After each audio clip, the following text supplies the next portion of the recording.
Mr. Lonely, I have nobody for my own. I'm so lonely, I'm Mr. Lonely, I have nobody for my own. I'm so lonely. Yo.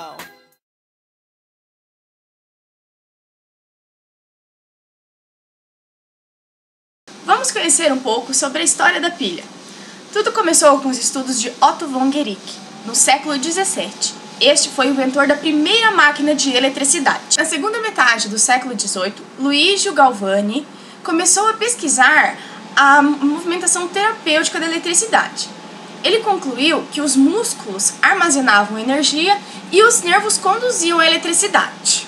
Os trabalhos de Galvani influenciou muito os estudos de Alessandro Volta. Esse era um físico italiano que em 1800 criou a pilha elétrica. Com certeza, a pilha de Volta não tinha disposição como as nossas pilhas de hoje. Estes são modelos da pilha de Volta. Esses discos eram colocados um sobre o outro, de maneira a formar uma pilha. Daí originou-se o nome que é conservado até hoje para esses geradores. Volta notou que entre as placas do alto e as placas da base havia uma diferença de potencial enorme, e daí que se originavam os fenômenos eletroquímicos.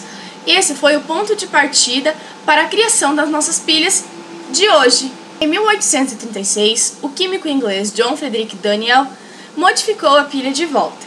Ele utilizou, ao invés de soluções ácidas, soluções de sais, o que tornou a experiência menos perigosa. As pilhas ou baterias são considerados geradores químicos, pois transformam a energia química em energia elétrica. Aqui eu vou fazer uma experiência para provar para vocês como a presença da eletricidade está nas pilhas ou nas baterias. Bom, aqui eu tenho um cooler de computador já com um fio de metal e uma bateria de 9 volts. Eu vou ligar os fios na bateria e, como vocês podem ver, o cooler já está funcionando, rodando e fazendo a ventilação. Só com os fios, encostados na bateria. A eletricidade, então, está sendo conduzida, pelos fios através da bateria. Vou tirar os fios só para vocês verem como param a movimentação, Vou retornar para melhor observação.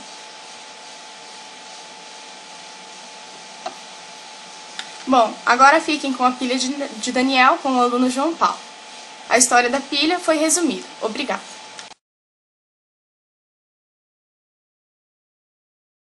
A pilha de Daniel é constituída por 2 eletrodos, ligados entre si. Cada um desses são formados por um metal imerso em solução aquosa de um sal. Percebeu que quando ele fazia essa ligação entre o elétron mais reativo e o menos reativo, uma ligação elétrica se formava, no sentido do mais reativo para o menos reativo. As eletroquímicas são sistemas que produzem correntes contínuas e baseiam-se nas diferentes tendências para atender e receber elétrons das espécies químicas. A pilha de Daniel é constituída de uma placa de zinco e uma solução de sulfato de cobre. As duas soluções são ligadas por uma ponte de sanino ou por uma parede porosa. Os elétrons circulam do eletrodo de maior potência de oxidação. No caso da pilha de Daniel, os elétrons vão do zinco para o cobre.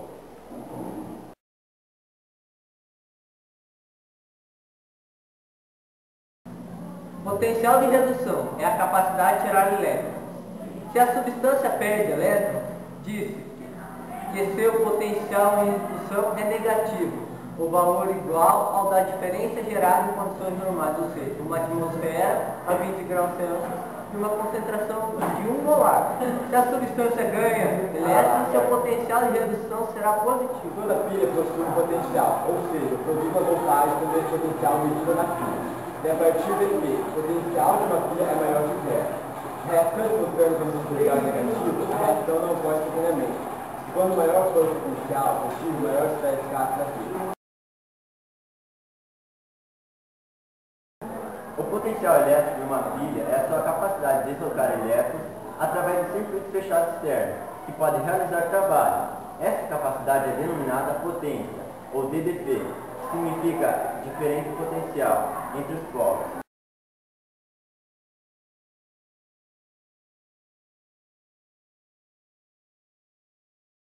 apenas o começo. O potencial elétrico permite a realização de um trabalho ao fazer com que as cargas elétricas fluam. Não importa onde elas possam ir, seu potencial é medido em volts.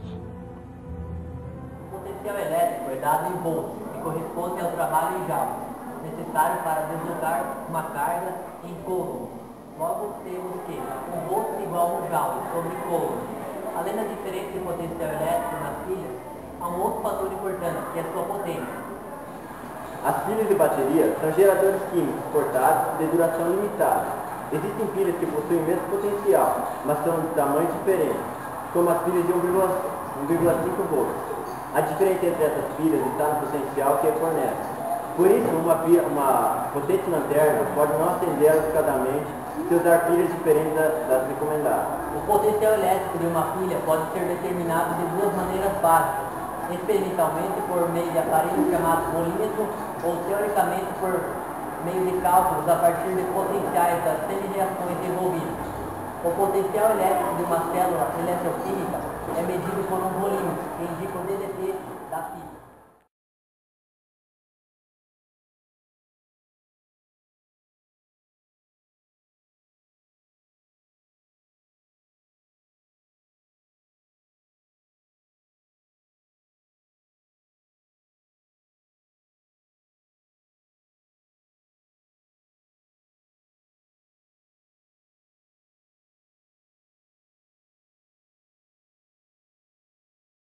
Existem dois tipos de pilhas.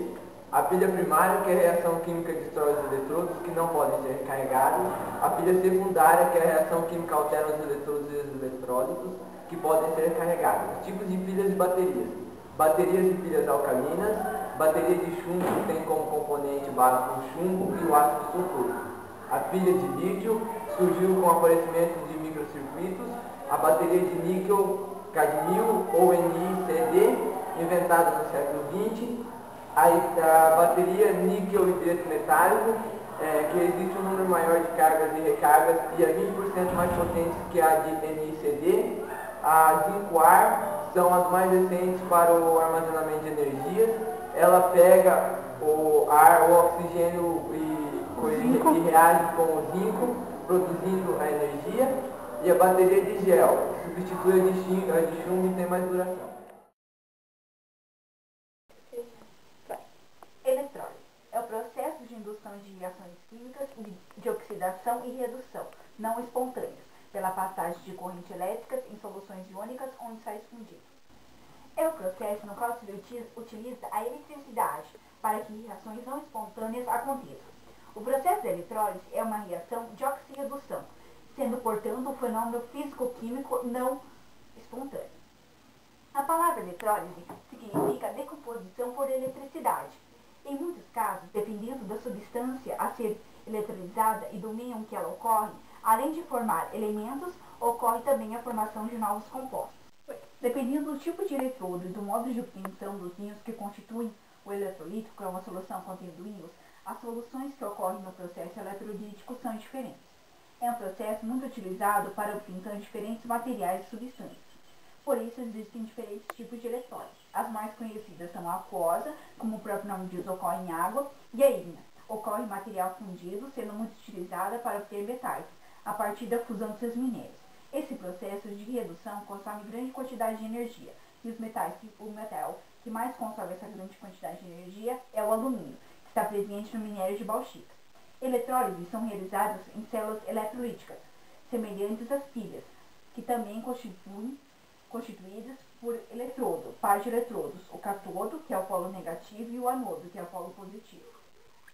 Durante a recarga de pilhas e baterias recarregáveis, ocorre o processo de eletrólise. Quando o automóvel está em funcionamento, um gerador elétrico transforma energia mecânica em energia elétrica, a qual é direcionada para a bateria. Ao receber energia elétrica externa, ocorre um processo de eletrólise também.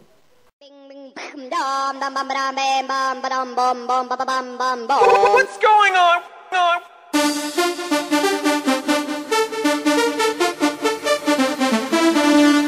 Ding, ding.